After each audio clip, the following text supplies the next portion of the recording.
오늘 우리 마태복음 2장입니다.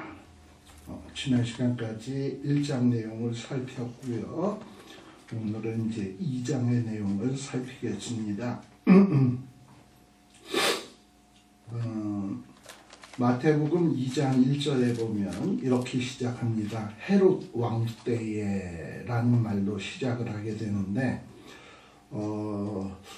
이런 헤롯 왕 때라는 이런 말이 나오게 되면 우리는 그냥 아무 생각 없이 지나가면 안 되고 이게 헤롯 왕이 어떤 사람이지, 어느 때의 왕이었지, 그때 무슨 일이 있었지, 이런 것들을 한번 생각해 볼 필요가 있습니다.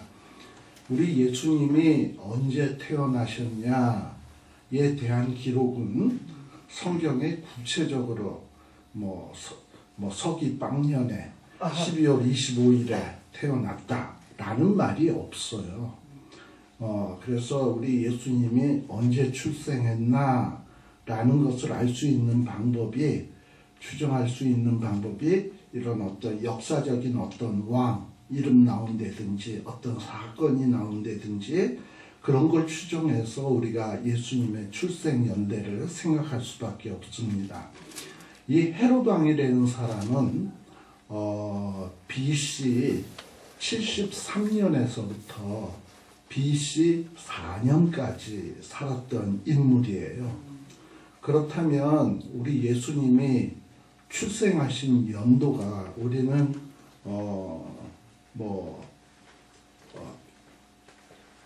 BC 빵년, BC AD 이렇게 나누는 그 중간 그 지점이 우리 예수님 탄생이라고 보잖아. Before Christ. 그 다음에 AD는 Anno Domini 해가지고 주님의 시대에 이런 식으로 해서 본단 말이에요. 근데 그렇게 치면 이게 지금 문제가 있는 것이 헤롯 왕은 BC 4년에 죽었는데 우리 예수님은 분명히 헤롯 왕 때에 태어났거든요. 그럼 연대가 안 맞아. 그렇잖아요. 4년의 차이가 나잖아. 그것도 또 헤롯 왕이 죽을 때 태어난 건 아니잖아요. 우리 예수님이. 멀쩡하게 살아서 그야말로 어린 아이들까지 막 죽이는 혈기왕성 때에 우리 예수님이 태어난 거니까 이게 BC 4년도 이것도 좀 아닌 것 같고, 그래서 예수님의 출생 연대는 우리가 지금까지 알아오던 것과 마찬가지로 AD하고 BC의 그 경계선 그때 태어난 것이 아니라 훨씬 그 이전에 태어났다라는 것을 알 수 있어요. 그러면 AD, BC는 언제 이루어진 거냐? 이것은 한참 지난 다음에 한 300년대에 로마 카톨릭에서 어떤 이런 그 칼렌더 이걸 만들면서 자기네들의 그 태양력에 맞추어 가지고 AD, BC로 나눈 것이지, 사실 예수님의 출생 연대를 정확하게 찝어서 AD, BC로 나눈 것이 아니다라는 것을 우리가 알 수 있습니다. 또 우리가 예수님의 탄생과 관련돼서 좀 생각해야 될 것이 헤롯이 어떤 사람인가. 헤롯이 다스릴 때에 우리 예수님이 탄생하셨는데 이 헤롯은 유대인이 아닙니다. 우리 성경에 보면 헤롯은 이두메 사람이다 라고 돼 있어요. 원래 그 히브리어에는 원래 모음이 없고 처음에는 자음만 있었거든. 그러면 이두메에서 모음을 다 빼면 뭐 남습니까? 이응, 디귿, 메니까 미음 남죠. 자, 그러면은 에돔에서 모음 빼면 뭐 남습니까? 에돔의 이응, 돔 할 때 디귿, 그 다음에 미음 남죠? 자음이 똑같아. 이두메나 에돔이나. 그래서 이두메라고 하는 것은 에돔을 달리 부를 때 이두메 사람이라고 부르는 것이지, 에돔과 이두메는 다른 말이 아니다라는 거예요. 근데 이렇게 헤롯은 이 에돔 족속 이두메의 사람의 아들이에요. 근데 BC 73년에 태어나서 BC 4년에 한 70살까지 살다가 죽은 것으로 알려져 있습니다. 그러니까 우리 예수님은 분명히 BC 4년 이전에 태어났다라는 것을 알 수 있다라는 거예요. 근데 이 헤롯은 벌써 한 25살에, 그러니까 예수님 태어나기 한참 전이죠. BC 73년에 태어났으니까 25이면은 BC 한 50년, 48년 이 정도 되겠네. 벌써 그때 나이에 갈릴리 지역, 우리 이스라엘 나라를 보면 북쪽에는 갈릴리 지역, 남쪽에는 유다, 그 다음에 또 이쪽에 베다니, 이렇게 여러 지역으로 나누어지잖아요. 그런데 벌써 이 헤롯은 25살에 갈릴리에 총독을 역임을 했어요. 왜냐하면 그 당시 이미 로마가 다스리면서 어떤 유대인이 아닌 다른 족속의 사람을 부리기가 편하니까 그런 사람을 갈릴리 총독으로 임명을 했고, 그러다 보니까 이 에돔 사람 헤롯은 로마에 충성하기 위해서 백성들로부터 세금을 막 뜯어내서 로마에다가 갖다 바치고, 또 각종의 어떤 원형극장, 기념비, 우상재단, 성체 이런 걸 건설하느라고 백성들을 굉장히 힘들게 했습니다. 그러다 보니 이 백성들을 힘들게 하다 보니 이 유대 백성들이 자기 말을 안 따를 거 아니야. 그러니까 이게 정치가 또 제대로 안 되네. 그러다 보니까 이 헤롯이 어떤 생각을 했냐면, 어떻게 하면 이 이스라엘 사람들의 마음을 얻을 수 있을까 생각하다가, 과거에 솔로몬의 성전이 BC 586년에 다 부서졌잖아요. 그리고 바벨론 포로에서 돌아와서 스룹바벨, 여호수아, 학개, 스가랴 선지자 이런 사람들 중심으로 해가지고 무너졌던 성전을 재건을 했거든. 근데 그 재건한 성전이 솔로몬의 성전에 비하면 너무나 초라하고 보잘 것이 없었어요. 그러다 보니 이 헤롯 왕은 저 유대인들을 내 말을 잘 듣게 하기 위해서는 저 성전을 좀 멋지게 리모델링을 해줘야 되겠다 생각을 해가지고 BC 48년도에서부터 BC 20년도에서부터 AD 48년까지 AD 68년까지, 그러니까 BC 20년에서 AD 68년이면 거의 90년, 그렇죠? 거의 90년에 걸쳐서 이 제2성전을 아주 화려하게 리모델링을 한 거예요. 그러다 보니 유대인들이 이렇게 성전 리모델링 해주니까 좀 헤롯에 대해서 나쁜 감정이 사라지기 시작하고, 또 성전이 아름답게 다시 리모델링 되다 보니까 거기에 대해서 굉장히 자부심들을 갖게 되었습니다. 그래서 우리가 사복음서를 보다 보면 예수님과 제자들이 이렇게 지나가다가 제자들이 선생님, 주님, 저 성전 좀 보십시오. 멋지지 않습니까? 딱 이랬을 때 예수님은 딱 보시고 뭐라고 했냐면, 성전을 헐라, 내가 사흘 만에 다시 지으리라 라는 말씀하신 거 다 아시죠? 그만큼 제자들은 성전이 이렇게 멋지게 다시 재건되어지는 모습을 보면서 굉장히 자랑스럽게 생각했고, 그거를 그냥 그런 마음을 나타내기 위해서 주님 저 성전을 보세요, 멋지지 않습니까? 이랬을 때 주님은 뭐라고 얘기했냐면, 그거 과감하게 헐어버려라, 내가 사흘 만에 다시 짓는다. 왜 예수님이 이런 얘기했는지 전혀 감을 잡지 못했겠지만 우리 주님은 그렇게 말씀하셨다라는 거예요. 근데 이렇게 어쨌든 헤롯은 성전 재건을 통해서 유대인의 마음을 살려고 했던 그런 인물이에요. 그리고 헤롯은 한 10명 정도의 아내를 두었어요. 부인을 많이도 두었습니다. 근데 이렇게 이 부인이 여럿 있으면 항상 문제가 좀 있어. 뭐냐 하면은 이 왕자들이 태어나게 되면 누가 왕이 될 것인가. 또 이 왕의 부인들은 내가 어떻게 해서든지 내가 낳은 아들로 왕을 되게 만들어야지 하는 이런 생각을 갖고 있거든. 그러다 보니까 이 10명의 아내 가운데서 이 첫 번째 아내 도리스라고 하는 사람이 안티파터라고 하는 아들을 낳았는데, 이 헤롯이 저 부인과 저 아들이 나를 죽여버리고 내 왕위를 빼앗으려고 하는 거 아니야? 이렇게 망상이 걸려가지고 부인을 죽이고 아들도 죽이는 그야말로 끔찍한 일을 저지른 자가 헤롯이에요. 그리고 이 첫 번째 부인의 아이만 그렇게 했냐? 둘째 아내 마리암네라고 하는 자가 두 아들을 낳았는데, 역시 그 어미와 함께 두 아들을 살해할 정도로 그야말로 자식을 죽이고 부인을 죽이는, 왕권을 위해 권력을 위해서라면 부인도 죽이고 자식도 죽이는 그야말로 피도 눈물도 없는 인물이 누구냐? 헤롯이다라는 거예요.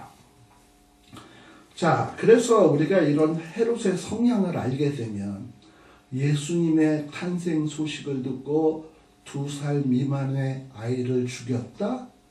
이게 이해가 좀 될 거예요. 자기가 왕이어야 되는데 또 다른 왕이 나오면 안 돼.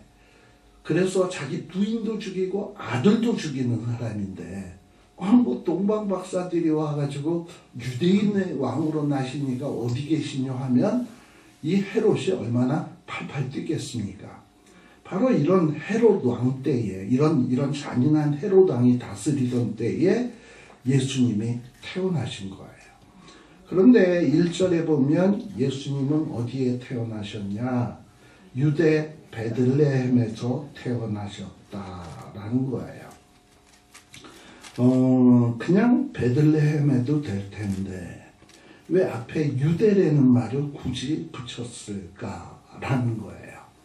이 유대라고 하는 말을 붙인 이유는 이 베들레헴이라고 하는 지역이 바로 이 예수님이 태어나신 요 베들레헴, 유대 땅에 있는 베들레헴에도 있지만, 또 베들레헴이라는 지명이 어디에도 있냐면은 스불론 지파가 기업으로 받은 땅, 저 북쪽에 갈릴리 지역에, 거기에 베들레헴에서, 거기에도 베들레헴이라고 하는 지명이 있어요. 여러분들이 구약성경 여호수아 19장 15절에 보면 스불론 지파가 기업으로 받은 땅 가운데 베들레헴이라는 곳이 또 있단 말이야. 그러다 보니 사실 예수님은 자라나신 요셉과 마리아의 고향이 어디입니까? 우리가 성경의 마태복음 우리 1장에서 보게 되면 요셉과 마리아는 나사렛에서 태어나서 나사렛에서 자란 사람들이야. 비록 유다 지파의 후손이긴 하지만 어떤 그 살기는 나사렛 지역에 있었단 말이에요. 그러다 보니 사실 저 밑으로 내려가서 유다 땅 베들레헴에서 애 낳기가 쉬워요. 거기서 가까운 스불론 지파 베들레헴 땅에 가서 애 낳기가 쉬워요.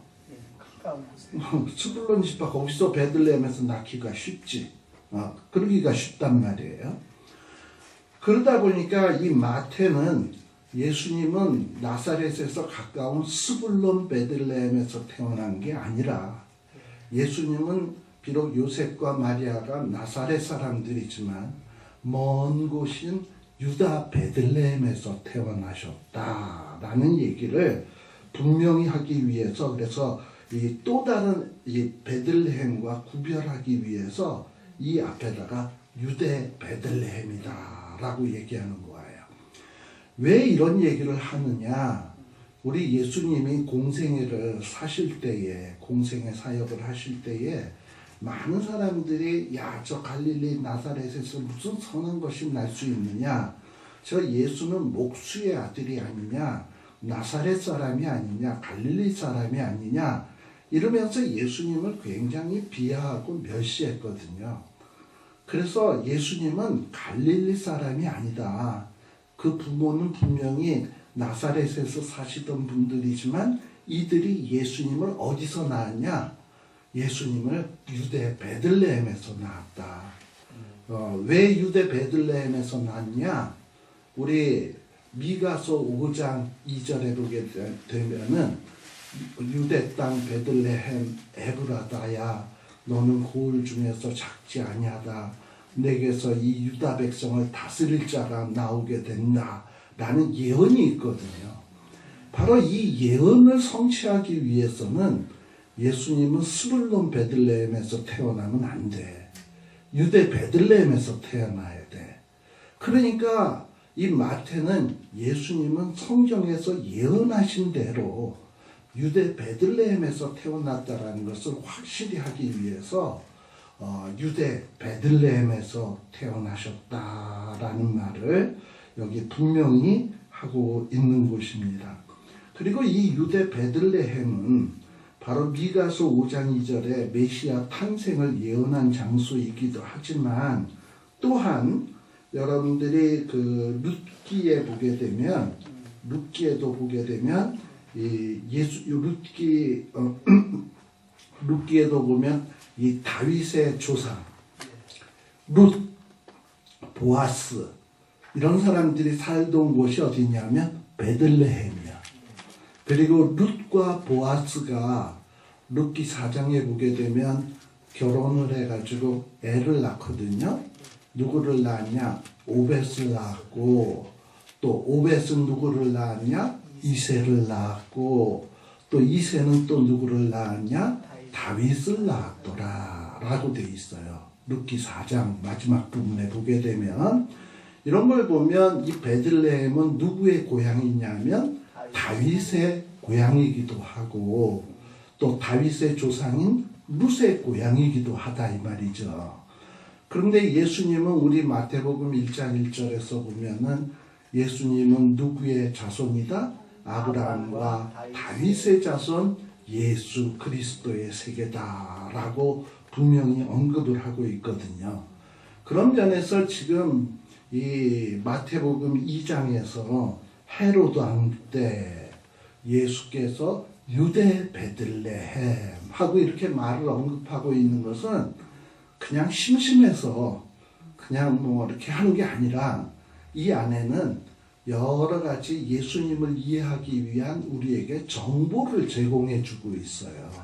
헤로드 왕 때라는 걸 통해서 예수님이 언제 태어났으며 어떤 왕이 혹독하게 다스릴 때 태어났으며 그리고 예수님이 왜 베들레헴에서 유대 베들레헴이어야 되는지 하는 이 정보를 제공해 주고 있다 이 말이에요. 그리고 또 베들레헴이라고 하는 이 말은 말입니다.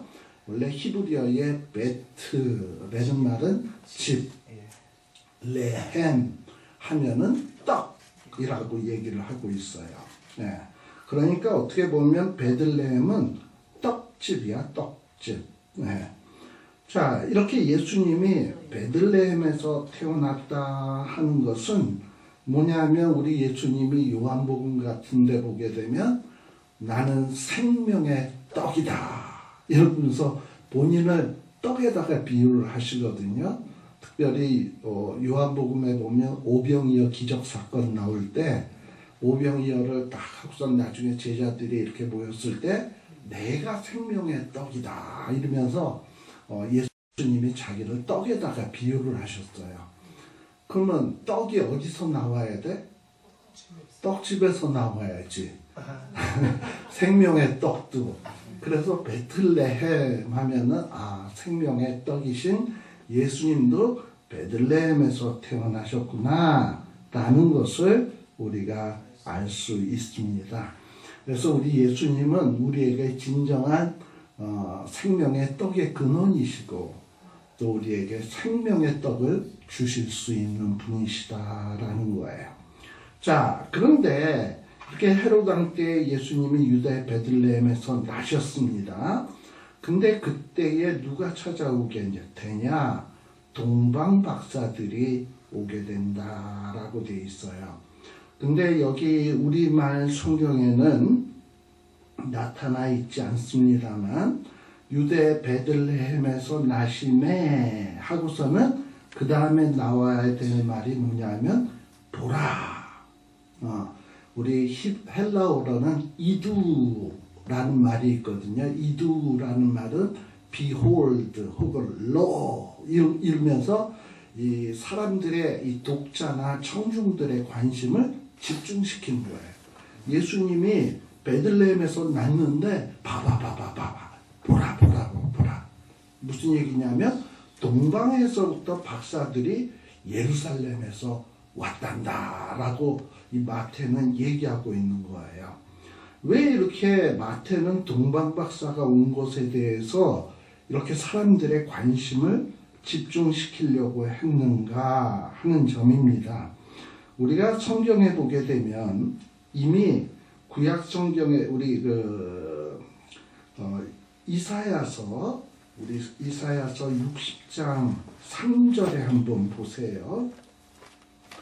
이사야 60장 3절에 보게 되면 우리 메시아가 탄생할 때에 메시아가 이 땅에 오실 때에 이사야 선지자는 벌써 예언을 해놨어. 뭐라고 되어 있냐면 열방은 내 빛으로 열왕은 비치는 내 광명으로 나오리라 라고 했거든요. 물론 이 말씀은 예수님의 초림과 재림 모든 것에 해당되는 말일 수 있어요. 근데 우리 요한복음에 보면 예수님은 빛으로 오셨다 그랬잖아요. 그런데 영접하는 자가 없었어요. 빛으로 우리 주님께서 이 땅에 오셨는데 영접하는 자가 하나도 없었어요. 그런데 이미 이사야서에서는 뭐라고 되어 있냐? 빛으로 오시는 메시아가 올 텐데 그 빛으로 오시는 분이 오게 되면 열왕, 이 이방의 왕들이 바로 이 빛으로 나오게 될 것이다. 또 열방이 나오게 될 것이다. 이로써 예언이 되어 있거든. 이와 같은 예언은 이사야서 60장 3절에도 나옵니다만 시편 72편 10절에도 보게 되면 시편 72편 10절에 보게 되면 한번 볼까요?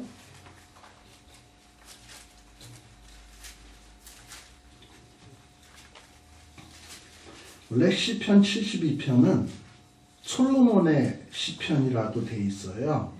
근데 이 솔로몬이 왕이 된 다음에 하나님 앞에 기도한 내용이 시편 72편이거든요. 근데 이 솔로몬이 자기가 왕이 된 다음에 하나님 앞에 기도하는 중에 하나님이 기도 중에 역사를 하신 것 같아.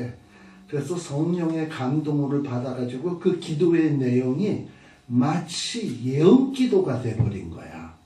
물론 자기에 대한 기도의 내용도 있습니다만 가만히 기도하는 내용을 보다 보면 자기에게 대한 기도이기도 하지만 자기의 후손, 솔로몬도 다윗의 후손이잖아요. 그러니까 솔로몬의 후손은 또 누구다? 다윗의 후손, 그 누구예요? 그런데 이런 자에게 하나님이 뭘 주세요? 판단력, 1절 판단력 주시고 공의를 주시고 뭐 이래요. 백성을 공의로 재판하고 가난한 자를 정의로 재판하고 막 이런단 말이에요. 그런데 이러면서 뭔가 8절에 보면 바다에서부터 바다까지와 강에서부터 땅끝까지 다스린다. 솔로몬이 이렇게 다스린 적이 있나요? 없죠.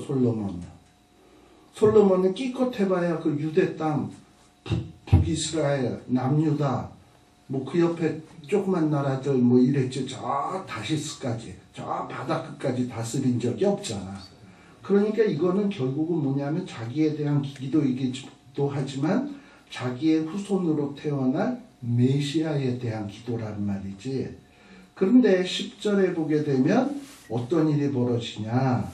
다시스와 섬의 왕들이 조공을 바치며 스바와 시바 왕들이 예불을 드린다.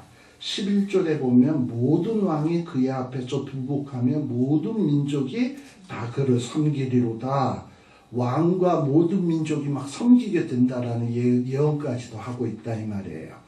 그래서 이스라엘 사람들은요, 메시아가 태어나면 이방의 왕들도 메시아에게 경배하러 온다라는 이런 믿음을 갖고 있었단 말이지.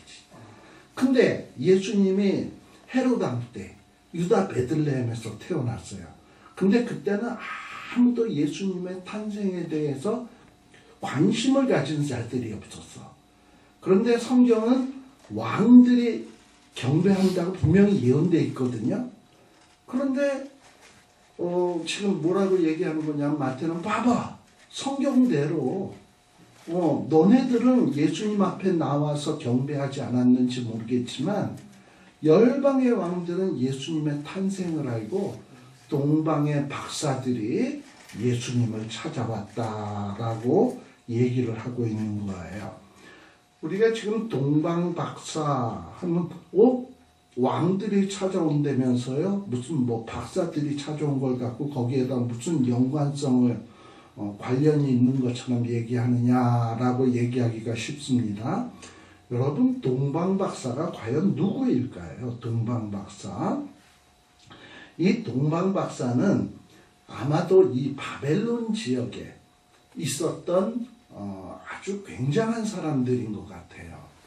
근데 원래 이스라엘 백성들이 BC 586년에 바벨론에 망해가지고 바벨론 포로로 잡혀갔잖아.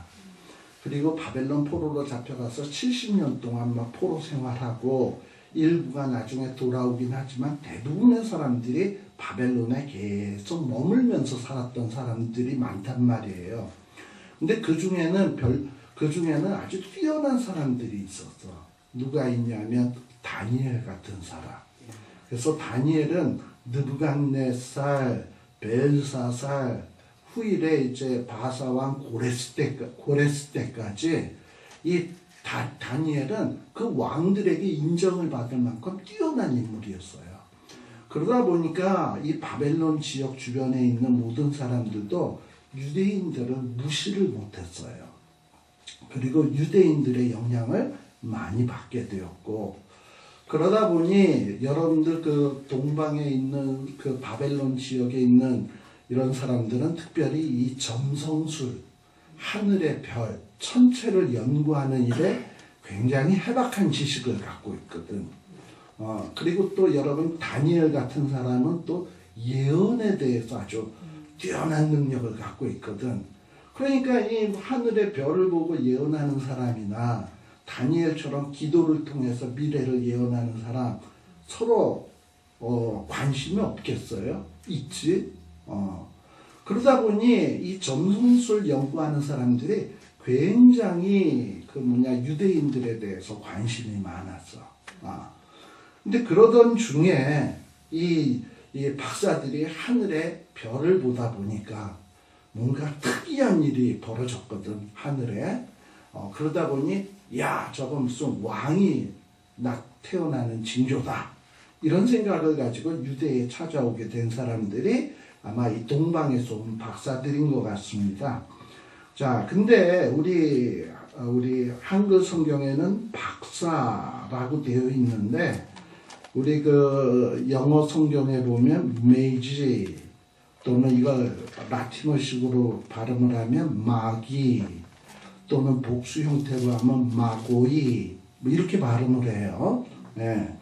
근데 이 마고이, 메이지, 여기 우리말로는 박사 하는 사람들이 원래는 어떤 인물에게 붙여진 칭호냐 하면은 이 점장이 또는 박수 또는 어떤 신통력을 지닌 어떤 바벨론 신전의 어떤 제사장, 이런 사람들에게 붙여지던 칭호가 메이지, 마기 혹은 마고이라는 말로 붙여졌어요.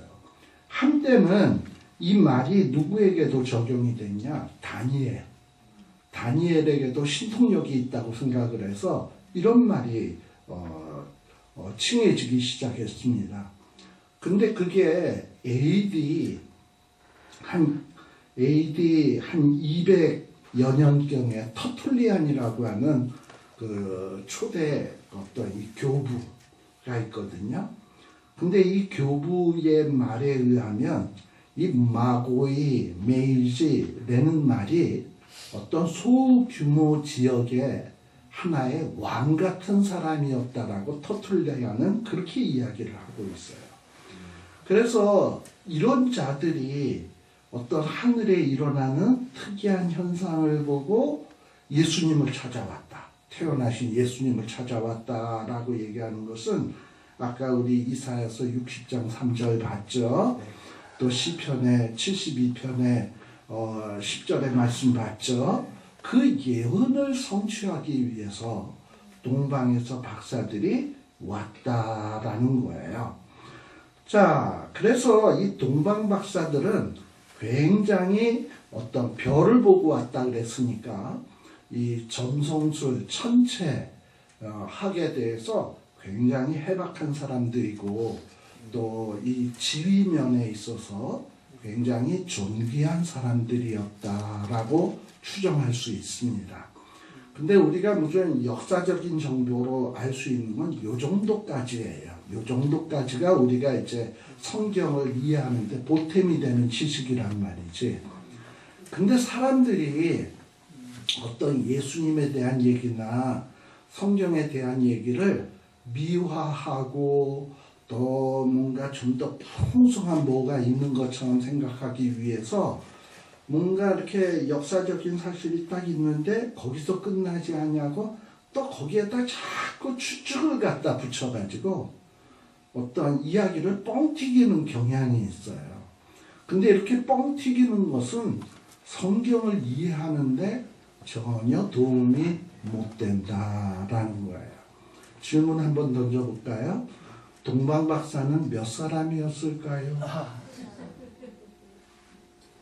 우리가 보통 찬송가에 보면은 동방 박사 세 사람 이래서 세 사람.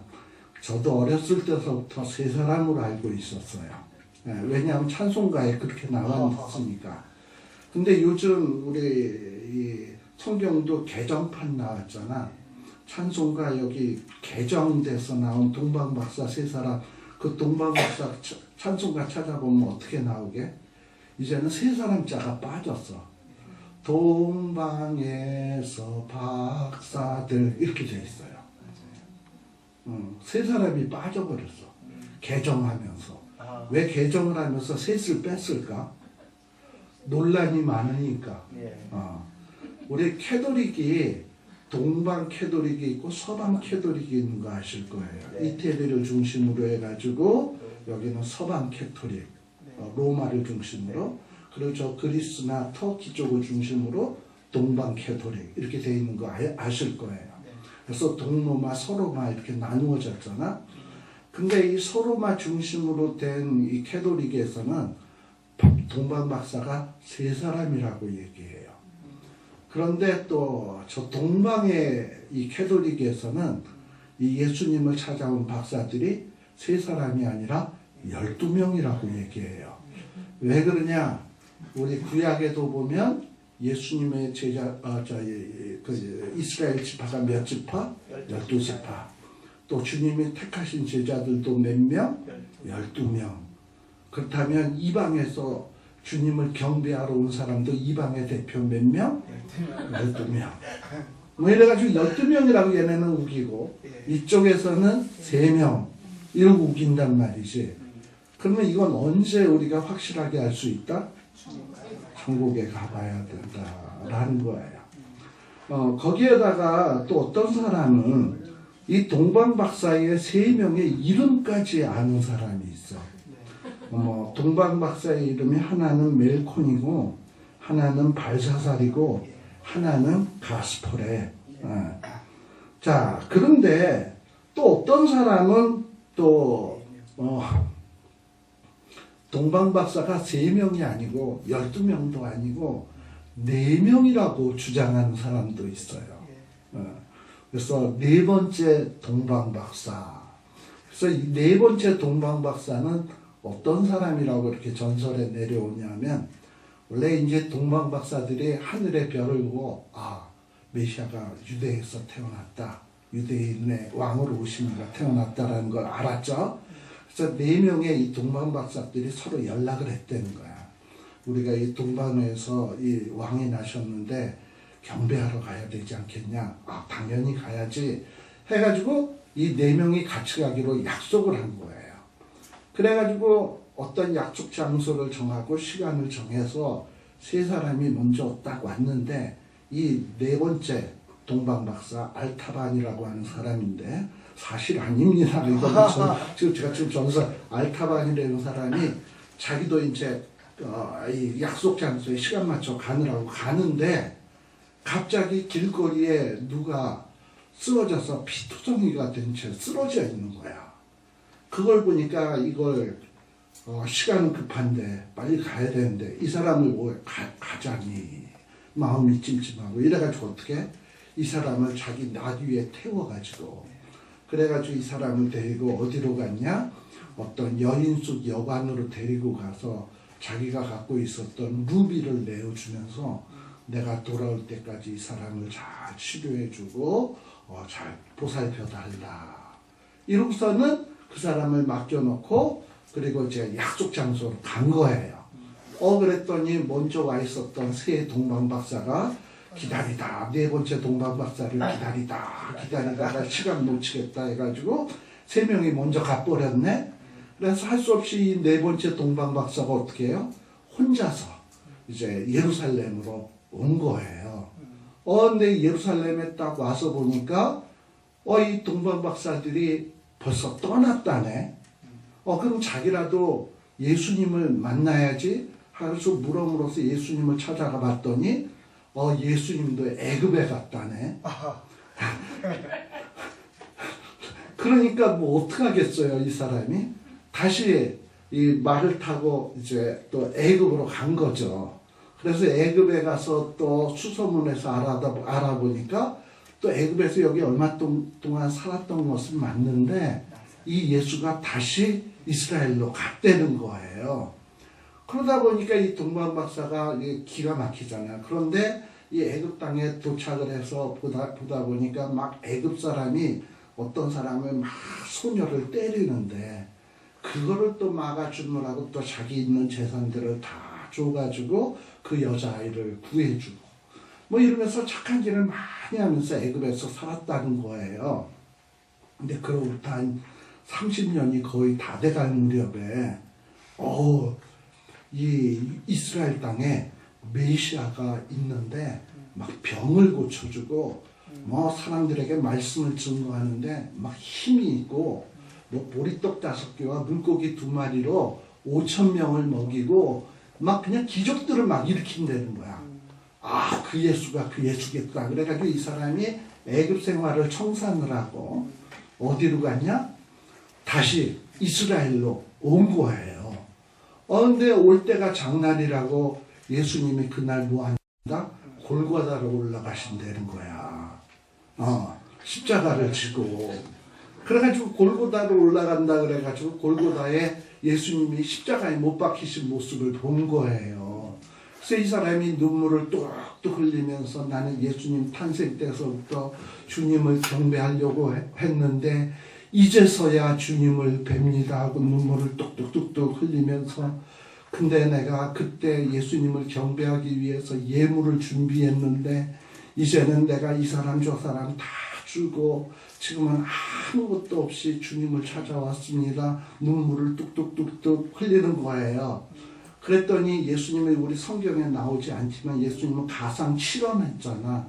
이것까지 포함하면 가상 8원일 거야.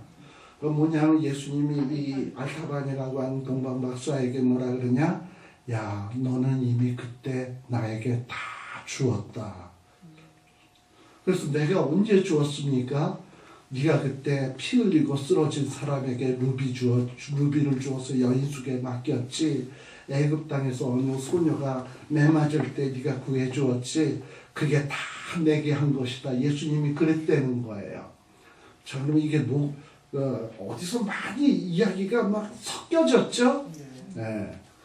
이런 식으로 이 예수님에 대한 얘기가 성경에도 없는 얘기가 보태져가지고 나중에 어떻게 되냐? 풍선같이 이따만게 되는 거야. 근데 그렇게 되다 보면 실질적으로 우리의 신앙에 도움이 되기보다는 우리의 어떤 신앙을 왜곡시킬 위험이 굉장히 많다 이 말이에요. 그래서 우리는 항상 우리의 신앙의 내용, 믿음의 내용을 어디서 찾아야 되냐? 기록된 말씀, 그리고 확정된 역사적 사실, 증명된 고고학적 사실, 이런 거에 근거해서 우리의 믿음을 세워가야지, 이런 것 없이 그냥 헛된 소문, 전설, 뭐 좋다고 하는 예화, 이야기에서 어떤 신앙의 믿음의 내용을 가지려다 보면 자칫 잘못하면 큰 위험한 신앙에 빠질 수 있다라는 거예요. 자, 그렇다면 우리 그 성경에 보게 되면 분명히 뭡니까? 예수님은 유다 베들레헴에서 나셨다. 왜 이렇게 유다 베들레헴이어야 되냐? 성경에 이미 미가서 5장 2절에 뭐라고 되어 있냐? 예수님은 메시아는 장차 유다 땅 베들레헴에서 나셔야 된다.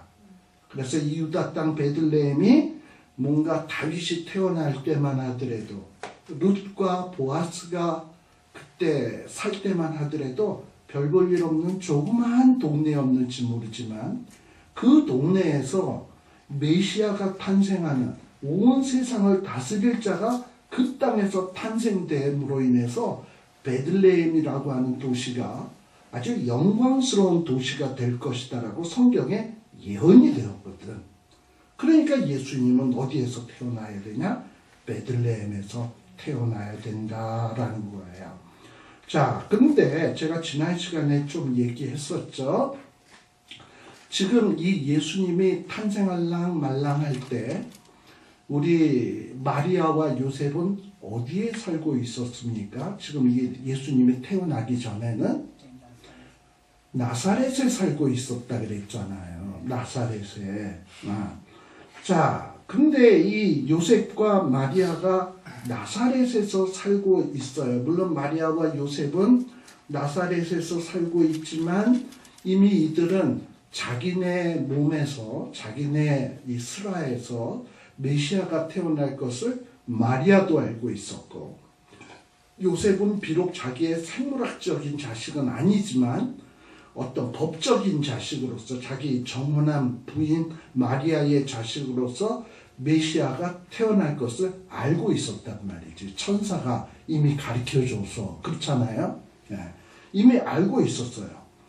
그렇다면 아마도 마리아와 요셉은 미가서 5장 2절 말씀을 알았다면, 우리가 메시아를 낳아야 되는데, 예수를 낳아야 되는데 나사렛에서 이 아이를 낳게 되면 미가서 5장 2절 말씀을 성취하는 게 못 되잖아요. 성취하지 못하게 되잖아. 그러면 요셉과 마리아가 제대로 된 신앙이 있었으면 어떻게 해야 된다? 우리가 성경의 말씀을 이루기 위해서는 어떻게 해야 된다? 베들레헴으로 가야 돼. 이 아이는 나사렛에서 나면 안 돼. 베들레헴에 가서 나야 돼. 그래서 길을 쓰고 베들레헴으로 가야 될 거 아니에요. 근데 가만 성경을 보면 요셉과 마리아는 자기들의 몸에서 자기들의 법적인 어떤 이런 절차에 의해서 메시아가 태어날 것은 알고 있었지만 어떤 미가서 5장 2절 말씀을 확실히 알았던 것 같지는 않아. 그래서 베들레헴, 자기들의 힘으로 자기들이 노력해서 베들레헴으로 와야지 했던 것 같지가 않아요. 근데 그러다 보면 미가서 5장 2절 말씀이 안 이루어질 거 아니에요. 그래서 여러분들 누가복음 2장 1절 지난번에 얘기했습니다만 무슨 일이 벌어졌다? 가이사 아우구스도가 영을 내려서 내가 다스리는 지역에 있는 모든 사람들은 다 본적지로 가서 오적해라 라고 한 거예요. 그러다 보니까 이 요셉도 다윗의 족속인 고로라고 돼 있죠. 누가복음 2장 1절이에요. 요셉도 다윗의 족속인 거로. 자, 지난 시간에 얘기했습니다만 한 번 더 합시다. 요셉도 다윗의 족속인 거로. 이게 존중하는 표현입니까? 좀 멸시하는 표현입니까? 이 인간도 박사인 거로. 그러면 이 인간이 박사답다는 얘기예요. 박사답지는 않은데 가만 따져보니까 박사는 박사야. 그럴 때 어떻게 한다? 이 인간도 박사인 거로 그 모임에 모였다라고 하는 게 되는 거죠. 그러니까 요셉도 어떻게 보면 전혀 다윗의 족속 같지가 않아. 사는 곳도 나사렛, 직업도 목수, 전혀 별볼 일이 없는데 가만히 따져보니까 다윗의 족속 맞는단 말이지. 그러니까 이 인간도 다윗의 족속인 거로 어디가 소족할 수밖에 없다? 본적지. 본적지가 어디야? 다윗의 고향. 그래서 베들레헴에 가서 호적을 할 수밖에 없는 거예요. 자, 그러니 만일에 이 호적하는 일이 없었다면 요셉과 마리아가 베들레헴에 제발로 갔다 안 갔다? 안 갔다. 그래서 가이사 아우구스도가 영을 내려서 이 요셉과 마리아는 웬만하면 배가 불러서 여행을 안 하고 싶은데 그리고 떠나기가 싫은데 이거 호적 안 했다가는 굉장한 불이익을 당할 것 같거든. 할 수 없이 갔다. 자, 그렇다면 가이사 아우구스도가 영을 내린 것은 무엇을 이루기 위해서입니까? 유다 땅 베들레헴 에브라다야, 너는 고을 중에서 작지만 결코 작지 아니하다. 왜? 이 땅을, 이 세상을 다스릴 자가 내게서 나올 것이다 라고 예언했거든요. 이 예언을 이루기 위해서 하나님은 가이사 아우구스도가 영을 내리게 해서 호적하게 했고, 요셉과 마리아는 베들레헴으로 가고 싶은 마음이 전혀 없었지만 안 갈 수 없도록 만든 거예요. 그렇게 해서 하나님은 뭘 이루어 간다? 하나님이 예언하신 것을 이루어 가게 되는 거예요. 그리고 베들레헴으로 가는 것도 조금만 요 타이밍이 안 맞아라. 예를 들면은 좀 늦게 떠났다고 합시다. 베들레헴으로 가는데 한 100km가 넘는단 말이지. 근데 가는 도중에 이 만삭한 여자가 막 안 걷던 사람이 걷다가 보면 갑자기 무슨 양수가 터질 수도 있고 이러잖아. 그럼 베들레헴에 도착하기 전에 만일에 애를 낳았다. 노상에서. 그럼 미가서 5장 2절 말씀은 안 이루어지는 거야. 그렇잖아요. 그러니까 하나님은 기가 막히게 가이사 아우구스도가 영을 내리는 것도 그 계산 다 해서 하신 거야. 그리고 요셉과 마리아가 거기에 도착하려면 시간이 얼마쯤 걸릴 거 다 맞추어서 하신 거야. 그러니까 이 모든 일이 뭐냐? 하나님이 주신 예언을 이루기 위해서다라는 거예요. 자, 그래서 여러분들 이 마태복음에 보게 되면 굉장히 이루기 위해서라는 말이 많이 나오고 있어요. 2장 5절에 보세요. 거기 보면 이는 유대 베들레헴이 오니 이는 선지자로 이렇게 기록된 바 하면서 뭔가 선지자의 기록이 이루어지기 위해서 되었다. 모든 일들이 된 것이다라는 게 2장 5절에도 나오고 또 쭉 내려가서 2장 15절에도 보게 되면 헤롯이 죽기까지 거기 있었으니 이는 주께서 선지자를 통하여 말씀하신 바. 이 예수님이 애굽에 있었던 것도 뭐 때문이다? 선지자를 통하여 말씀하신 바를 이루기 위해서 애굽에 피신했다라는 거야. 또 여러분들 2장 17절에도 보게 되면 이에 선지자 예레미야를 통하여 말씀하신 바 이러면서 예레미야를 통하여 말씀하신 바가 이루어졌다라고 18절에 또 되어 있어요. 또 2장 23절에는 또 뭐라고 되어 있냐? 거기에 보게 되면 나사렛이란 동네에 가서 사니 이는 선지자로 하신 말씀에 나사렛 사람이라 칭하리라 하심을 이루려 하심이라 라는 거예요. 그래서 이 예수님의 탄생 시에 일어나는 모든 일들은 요셉과 마리아는 자기네들이 하는 일들이 하나님의 뜻을 이루는 일이라는 사실을 몰라. 뭐만 아냐? 이제 너희들이 메시아를 낳을 거야. 성령으로 잉태될 거야. 자식을 낳을 거야. 예수야. 죄에서 구원할 자야. 이 사실은 알지만 왜 이런 일이 자기네들에게 일어나야 되는지를 몰라. 이렇게 성령으로 잉태된 이유는 뭐예요?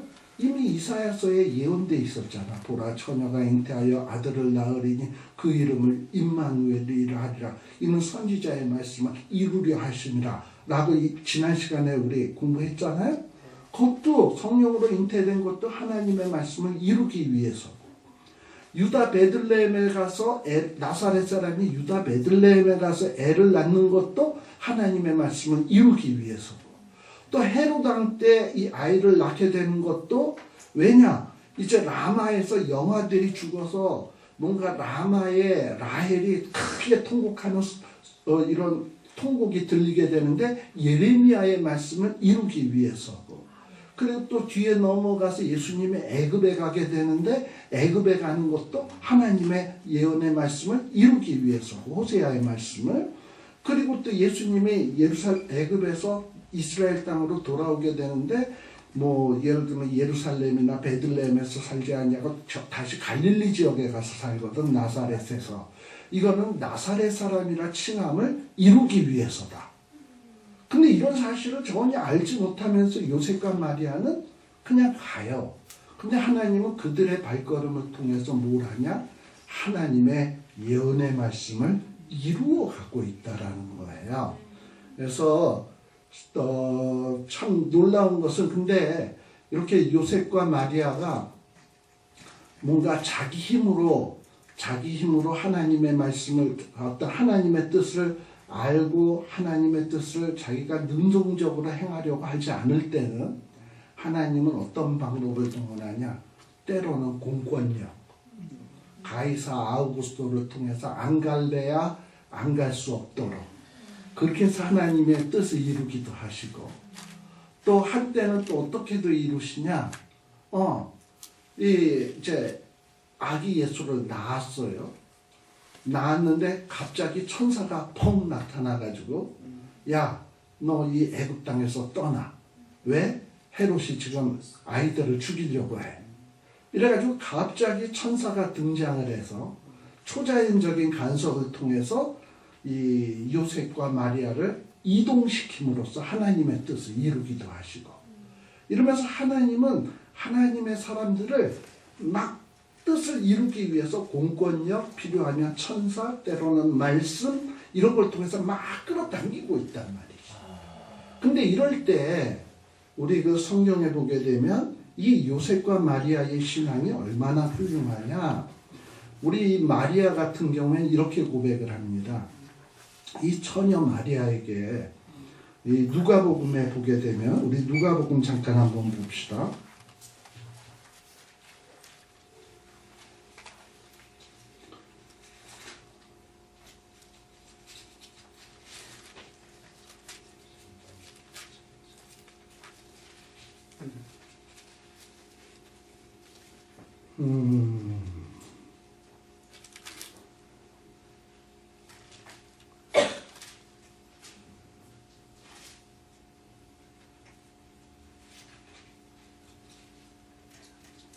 자, 누가복음 1장에 보게 되면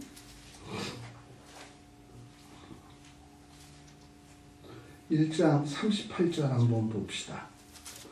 1장 38절에 보시게 되면 마리아가 이르되 주의 여종이오니 말씀대로 내게 이루어지이다 하매 천사가 떠나가니라 라는 말씀이 나오죠. 이 얘기가 무슨 얘기 가운데 나오는 겁니까?